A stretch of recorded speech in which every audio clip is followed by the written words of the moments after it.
Hi, I'm Christian. I'm with LR Bags. This year we're showing off our Lyric microphone at the Healdsburg Guitar Festival. It's a pretty straightforward system. We've got a microphone that sits on the bridge plate, in-pin preamp, and a volume control, and a battery. It runs on a 9-volt battery. It's a little bit different than a normal microphone.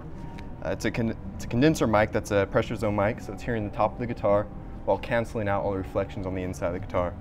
That has a few benefits. It reduces the honkiness that you normally get with internal mics, and it's also very feedback resistant.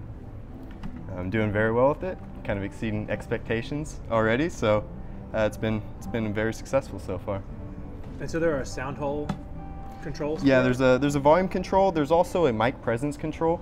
That is meant to be set during the installation and left alone. It's not something you would change from gig to gig. And also is battery powered too? So yeah, it runs on a 9-volt battery. It gets about 220 to 250 hours there. And so it probably doesn't need a preamp? No, it's got the preamp here. We always recommend plugging into a preamp. It's always a good idea to have a little extra control over your sound, but it's not necessary. It does have an active circuit. We're also showing our Venue DI, which we've had out for a few years now.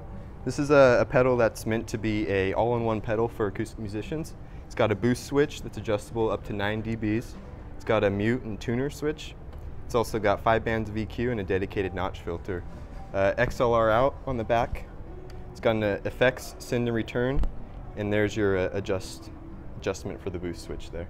It's also got a ground lift if you're in a building that has a little bit shady wiring there.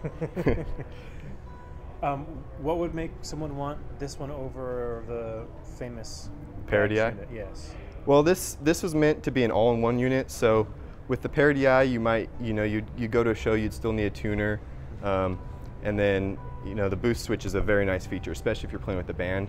If you need to do a lead, it's nice to hit that boost and be able to get a nice clean boost, clean signal to get a little extra volume. One of the biggest overlooked features, in my opinion, is the notch filter on this. It's a very nice notch filter, very effective.